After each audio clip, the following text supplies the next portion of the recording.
everyone. I am Melissa Forziat. I'm a keynote speaker and the host of this Halt and Catch Fire rewatch podcast. Now, when I speak, my topic is something that I call Take the Doughnut, which for me is another way to say carpe diem, go after the things that you want in life. Something that I wanted to do this year was rewatch the show Halt and Catch Fire, but this time actually talk about it with other humans. And so the way this started was I was just doing episode recaps at first, and then I began speaking with cast and crew in spoiler-filled interviews. And now I wanted to expand that universe and talk with some other people who are part of the Halt and Catch Fire world in some way. But we wanted to do spoiler free to as much as we can interviews about this show to give people some information about what this show is if they haven't seen it before, and maybe add some new information for those who have seen the show before. And so I'm very excited to bring a very special guest to you today, who is Daniel Fienberg, who's the chief TV critic at The Hollywood Reporter, joining The Hollywood Reporter in 2015. He's a former president of the Television Critics Association, and he hosts THR's weekly television podcast, TV's Top 5 with Leslie Goldberg. Welcome, Daniel. Thank you so much for having me, Melissa. I am so glad to have you here. I actually had a chance to see you moderate a panel, I believe, during the ATX Festival this year. And so I knew you were somebody that I wanted to speak with about the show. But as much as I've just said, tell us more about your background. I think you summarized it well. Unfortunately, I should note that the TV's Top 5 podcast is at least it's on hiatus, let's say, whether it's permanent hiatus or whether we want to bring it back someday somewhere else. It's on hiatus, but definitely all 200 and some odd episodes, 250-ish, they're available wherever you get your podcasts, so folks can listen to that. Unlike the previous podcast that I did with Alan Sepinwall, where 300 episodes just went right down the tube when hitfix.com was sold to Uproxx. So wonderful thing about the internet, nothing is actually forever, no matter what anyone tells you.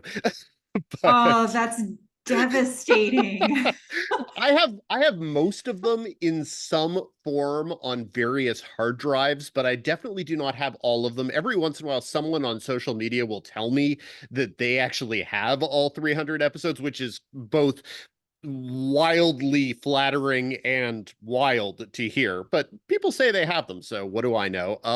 Anyway, so yes, as you say, I've been at THR since 2015. I was at hitfix.com for I guess 7 years before that, and at zaptuit.com, a Tribune website that also no longer exists. Everything on the internet is temporary. My first two extended jobs out of grad school were zaptuit.com, which is no longer existing on the internet, and hitfix.com, which is no longer existing on the internet. So back up your files, everybody. Real cautionary tale for me. I will take a page out of that book for sure.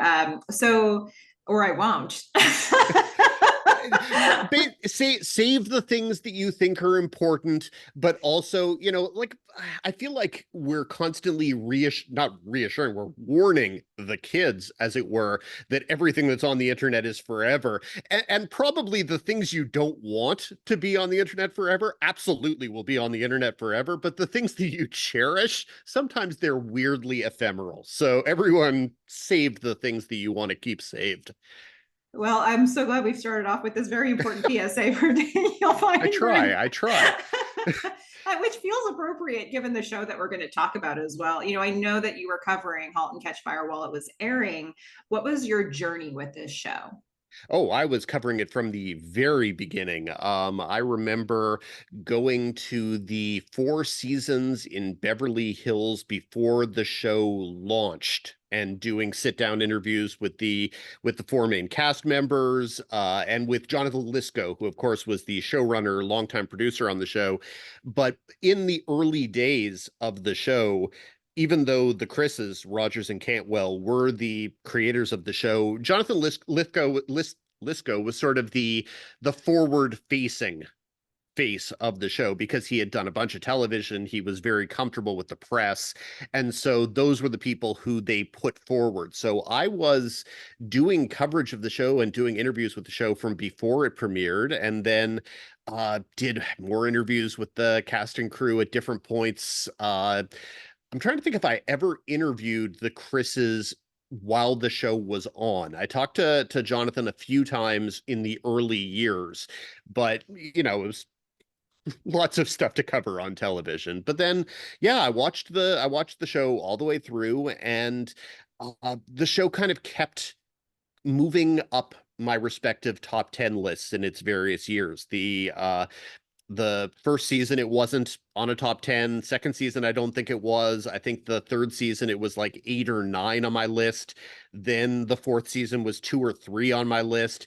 And then I keep doing listing 50% of my job sometimes. But I did a list at some point of the best shows of the tens, when I guess it must have been 2020 for that. And I think Halt and Catch Fire was like number 8 there. It's just one of those shows that the more I think about it and the more I talk about it, the better it gets. And there are so many shows, even shows that I love, where that isn't the case, where I find that if I talk about them a certain amount, fatigue sets in. And with Halt and Catch Fire, that's not the case. Oh, that's so good to hear. I'm having a very similar experience, but but also your experience was watching it week to week, or whenever the season was going to be picked up, which is a totally different experience than somebody like me who came to it on a binge, after everything had already been released.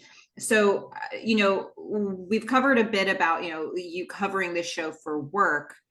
What drew you to it personally? What is it that's making it sort of climb in your rankings every time you think about it? It's I often describe it as a cumulative show. I think a lot of shows are great in the moment. A lot of shows have great individual episodes. A lot of shows, you're watching something great the whole time.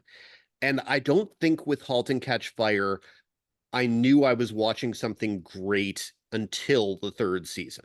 And then I don't know that I knew that I was watching something really great until the fourth season.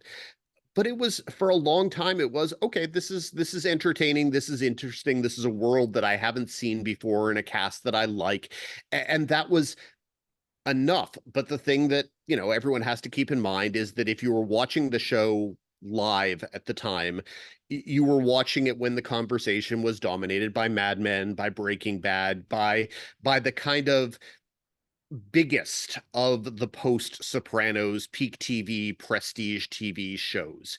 And for whatever reason, and I'm sure we'll talk about this as we chat, uh Halt and Catch Fire wasn't presented that way, or didn't appear as if it felt in the conversation on a qualitative level. It felt as if it was in a conversation on an imitative level, as in, here's a show that was inspired by these great shows. It's a good show. And for a long time, that was absolutely plenty. I just think that because of how people watched it live with all of those other all-time classic shows, the ability to take a step away and view it not as an imitative show, but as the original thing it is very clearly, I don't think it set in until later. And I think that probably people binging it now have a much better chance of being able to go right from the beginning and go, oh, okay, yeah, this is freaking fantastic. That puts a lot of context to it because I am the latter category that you just described. And for me, it's a perfect series of television. And while I've seen Breaking Bad and Mad Men, those were one time watches for me. I was not inspired to ever watch them again after. And that's unusual for me. If I like a show, I'll watch it a lot of times. Halt and Catch Fire was just immediately something that I wanted to keep watching. And I think it had a lot to do with the characters that they built and the cumulative effect of the story itself as well, because it builds a lot over 4 seasons.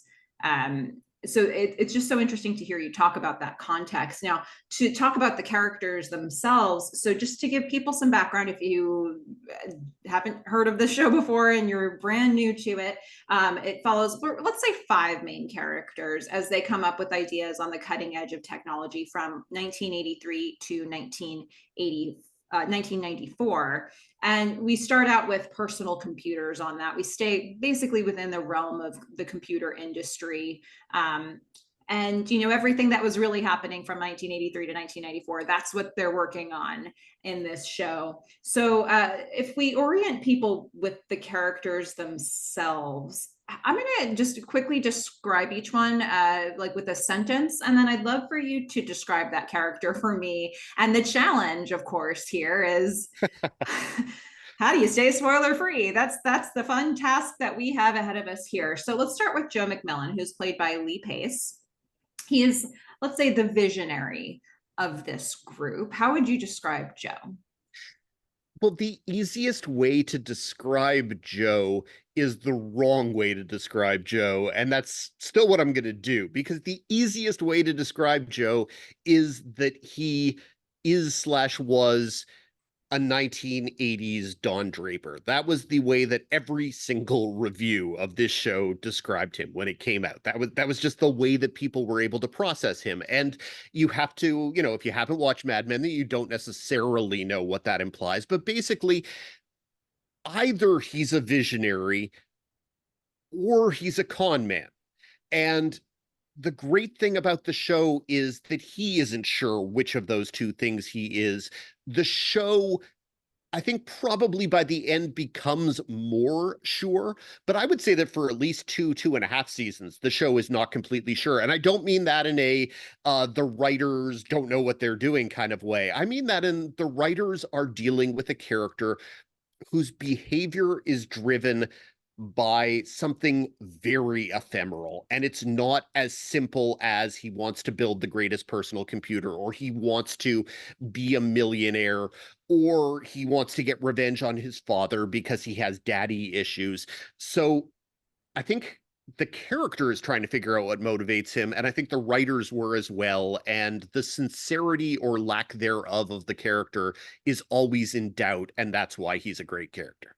So that's Yeah. that's my one sentence description of Joe McMillan. No, that was not a one sentence description. Oh, I don't need a one sentence description from you. I'm just trying to throw one out there myself. So I think I absolutely love that explanation.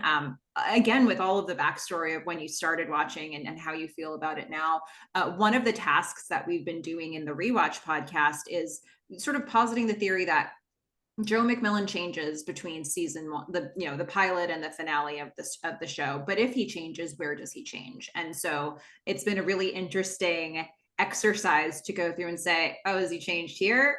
Is he changed here? Is he really changed here? It's been kind of a fun like fake out process that we've been going through.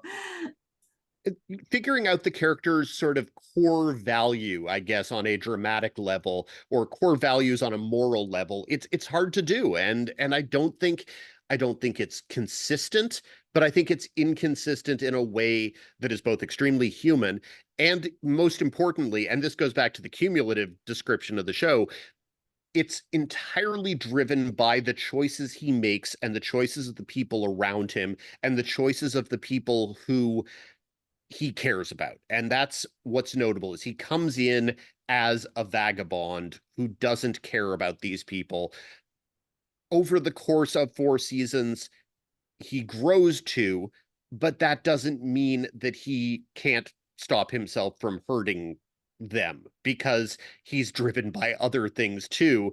And like every single one of the people on the show, he's also fundamentally self-destructive. Whether he's the most fundamentally self-destructive about the characters is ambiguous, because they're all self-destructive in a way that most of us probably are, to less degrees. There's a lot of drama to how these people self-destruct, but they can't get out of their own way. How about that as an alternative to self-destruction? One is sort of active and one is kind of passive, where the things that drive them and motivate them, sometimes they aren't necessarily for the best of their well-being, and they can't do anything about that. Well, that brings us straight into our next character, Cameron Howe, who is played by Mackenzie Davis. She's a young, talented woman in programming. How would you describe her? Every one of the characters on this show could just, in a one-word description, be described as a visionary. And she is whether she's the most visionary of the visionaries. I think in the beginning she starts out that she's the wunderkind. She's the young hotshot. She's the person who is the next generation. All of the other characters are probably do you have the exact math on how much older they are? Are they just like 10? They're like 10 years older, give or take. But as anybody who has spent any time with computers or on the internet goes, a difference of 10 years in having technology evolve around you is like an entirely different world. The language that she speaks and the way she speaks it is different from everybody else. And that would be great if everybody could view her as a visionary, but instead everyone views her as a woman. Everyone views her as young. Everyone views her as immature. And so the chip on her shoulder, which starts off in the pilot and only grows, is a growing chip because of being simultaneously worshipped and underestimated for very logical reasons. And so yeah, she's fascinating. She's constantly the smartest person in the room. And if I said Joe McMillan was the most self-destructive person on the show, no, Cameron is the most self-destructive person in the show. Fair warning, I'm about to tell you that each of the next two people are the most self-destructive person on the show. It's going to be a fun game. Okay, well, let's get to the next one. How about Gordon Clark, who is played by Scoot McNairy? I'll say he's a skilled engineer. That's maybe a very simplistic way of putting it for him, but how would you describe Scoot? Guess what? He's also a visionary, but he's a visionary who had his vision beaten out of him.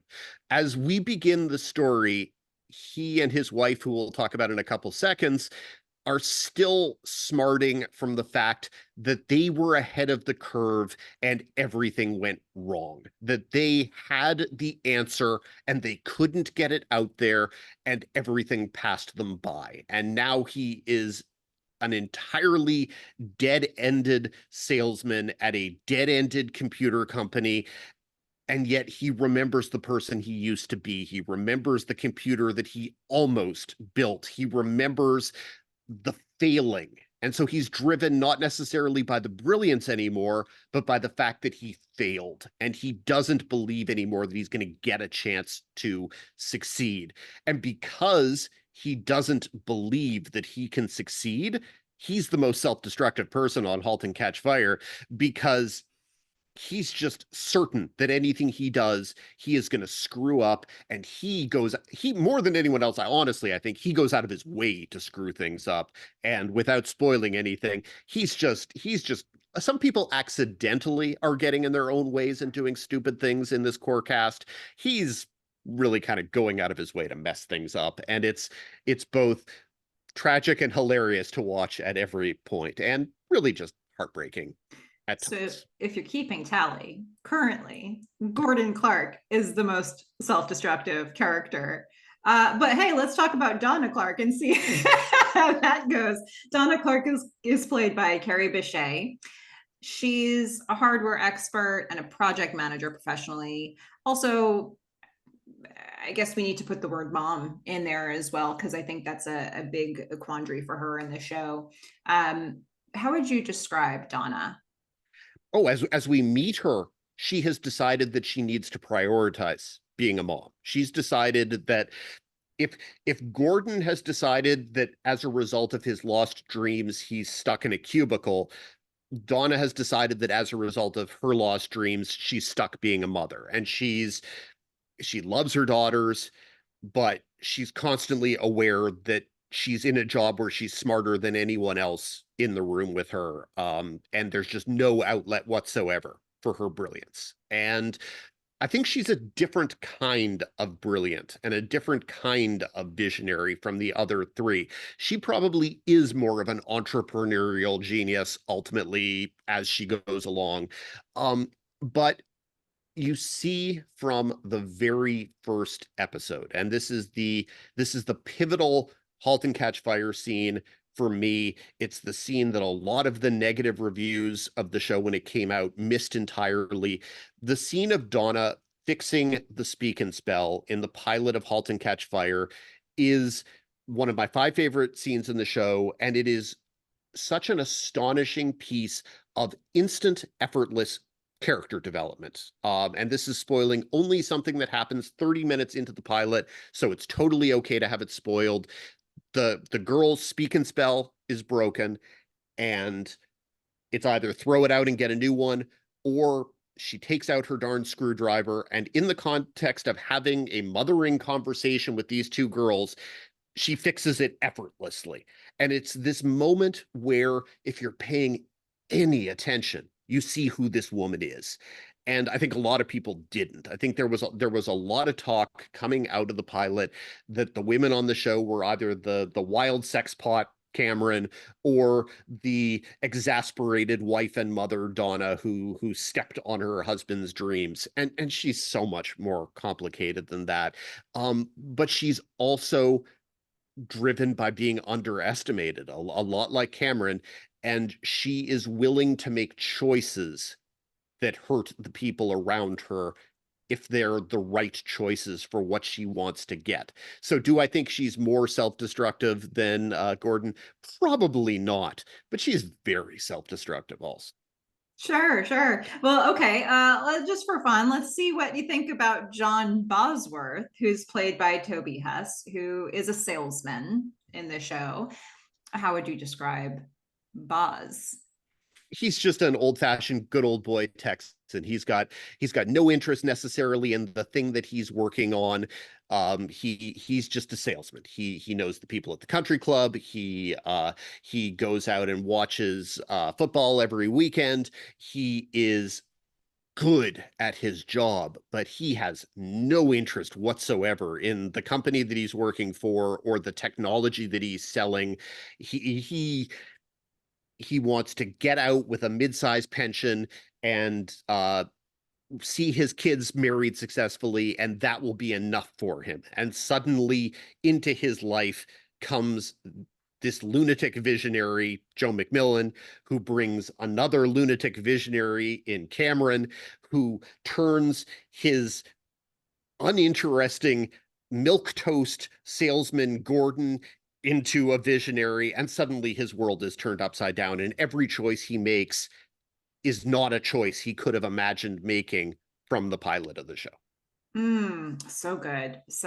Yeah. In many ways, his life kind of goes off the rails almost more so than anybody. There's just like, it's like, how do you get control back from when it all goes off the rails? It's so interesting to watch with him.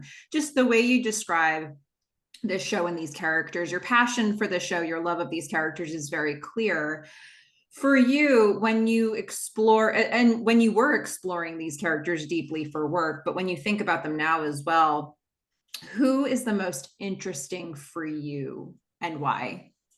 Oh, that changes. That changes any episode, any rewatch. There is no single answer. I think because, like, look, if you look at the arcs of the characters, I love all five of their arcs, and so the journey that Boz takes is a magical journey. It really is. He is the one note Texas Southern bad guy in the pilot, and he is so deliciously adversarial. And you think, okay, if that's what the character had been, it probably would have been just fine and entertaining. But he evolves, and they all do. Uh, but I mean, the truth and sort of bottom line answer is that over the course of four seasons, it's Donna and Cameron, and you can't separate them. It doesn't. There's no point in saying one or the other.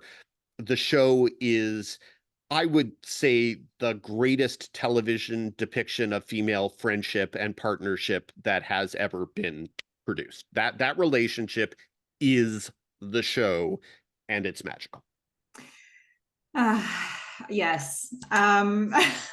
Giving me all the feels as you're talking. If this were not a spoiler-free conversation, we'd Oh, be going off in of completely different course. directions, folks. I'm here to tell you. But we're doing it. And I'm gonna ask a tricky question in that framework. This show, pound for pound, has some pretty incredible supporting cast members that come in each season. Um, in however many episodes we get them for each one. Who were some of your favorites? Ooh, okay. So you got to start. I mean, you have to start with the idea that Boz was not that it was four characters in the beginning, and Boz kind of became part of a fifth. So he always was a cast regular. Did you look at him in the first couple episodes and think, okay, he's going to be that? No, of course you didn't. He became that. Um, but honestly, almost all of the characters, if you give them enough time, become wonderful. So whether it's somebody like Mark O'Brien who played Tom, who's just a key character in second, third, and maybe a little less the fourth season, but still, that's a character who gets in the way of a lot of things that we think we don't want him to get in the way of, and yet you grow to feel a tremendous amount of warmth for him as you go along. There are all of the various people who end up working at which is the second season's computer company, and a lot of them I find that I forget their names, but you don't forget their faces, you don't forget their voices, you don't forget the energy and the different energy that comes from each of them.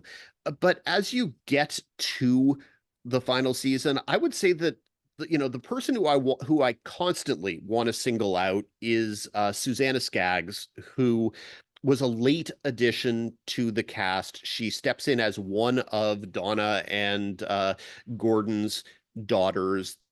They were recast actually several times. There's the pilot daughters, then there's the daughters for a couple seasons, and then there's the daughters for the final seasons, including um God, why am I blank? Catherine Newton, Catherine who Newton. Hmm. who people will of course know from the Ant-Man movies and has become a star. But the fourth season, Susanna Scott enters the show, and to me, she doesn't become the heart of the show because the show had five beating hearts already, but she becomes the heart that the show hadn't had previously, a different heart. And to me, she's kind of the most valuable supporting character, supporting actress of the home stretch. So I What a like cool singling her out. answer. What a cool answer. Because and something that I think about a lot is that when you see adult TV shows, a lot of times they don't give the kids a ton to do, but when they do, they don't give the younger sibling anything. Like when I think about the shows that give some work to the kids, it's usually the older sibling. So it's really interesting to see a show where they took a chance and they threw a lot of material at Susanna. And the show in some ways kind of hinges on it working. So many of the key emotions that we cannot discuss in the final season rely, and on Catherine Newton as well, who is also excellent. Just Catherine Newton, people know her at this point. She top lines. I mean, sometimes semi-random movies like the serial killer thing with Vince Vaughn, but she's a star of a certain type. Susanna Skaggs, I don't think has worked since, or I don't think has had a major role since. And look, if she doesn't want to, that's great because she should do whatever she wants to. And I think it's perhaps fitting because so much of what's so magical about her performance is that she comes in out of nowhere. It's a performance that is so unstudied. It is a performance that you can tell sometimes is by an actor who has not acted for 10 years. And yet the naturalness of it is really remarkable. Absolutely. So, in one of your reviews, you shared this quote. It's quite possible that the whole of *Halt and Catch Fire* is even better than the sum of its parts.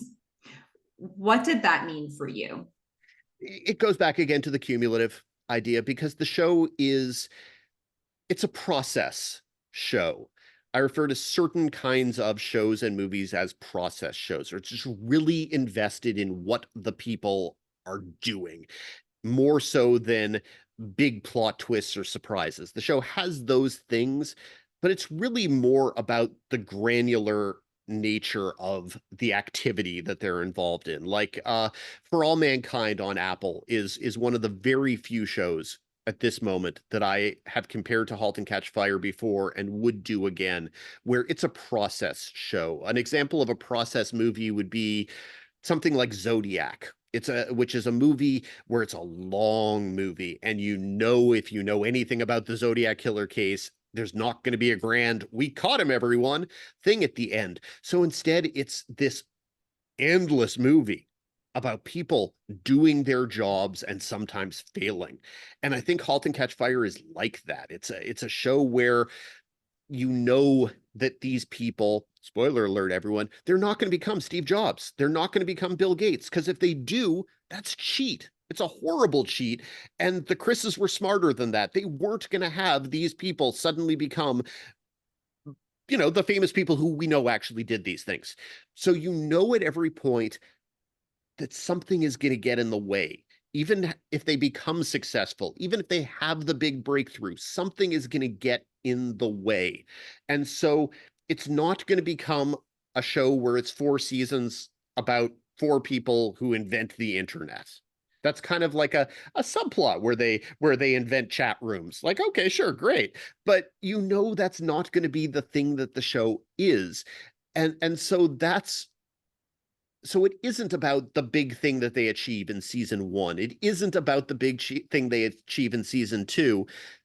It's about the journey that they take over these 4 seasons.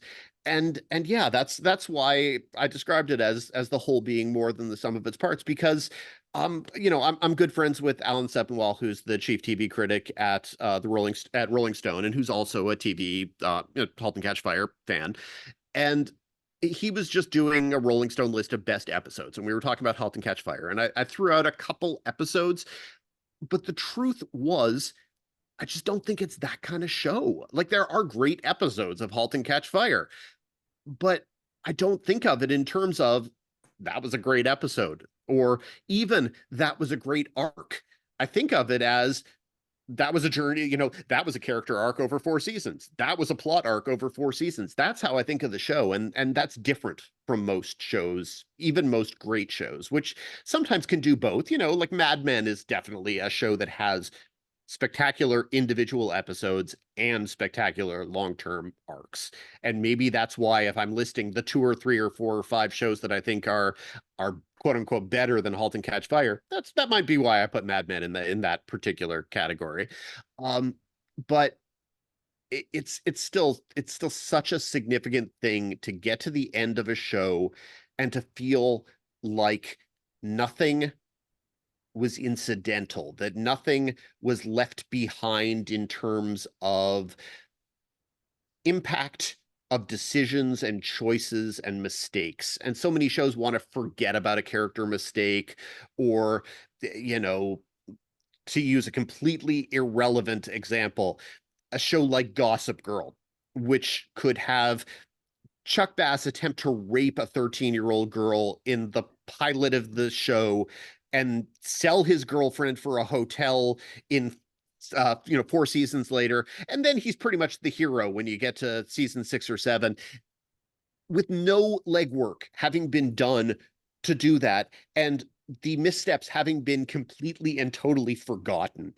No misstep in Halt and Catch Fire is forgotten. No transition of a character is left to chance, and that's just a great piece of writing and construction for me. Yeah. And that's a great example too. I never got over that with Chuck Bass. And I was like, I can't. No, like, what do you want from me as an audience member? He's the villain. He's the villain of the piece. If you have a character attempting to rape a 13-year-old girl in your pilot, I'm not going to take him as a good romantic option come episode 14. I'm going to say that I similarly have problems with Logan on Veronica Mars, who the things he does in the first 5 episodes, I just never forgot about them by the end of the season, by the end of the show, and I know just about everyone else did, and that's fine. I didn't feel like they earned that character transition. Every character transition in this show we're talking about here feels earned to me. Your job must be wildly fun when you can put these big takes out there and people just get to react to them. Sometimes yes, it. sometimes no. But I own the feelings, all of them, and I am well aware that Veronica Mars fans have come for me in the past and will come for me again, and I'm not going to apologize. I just can't with Logan. Sorry. Okay. I mean, that's completely fair.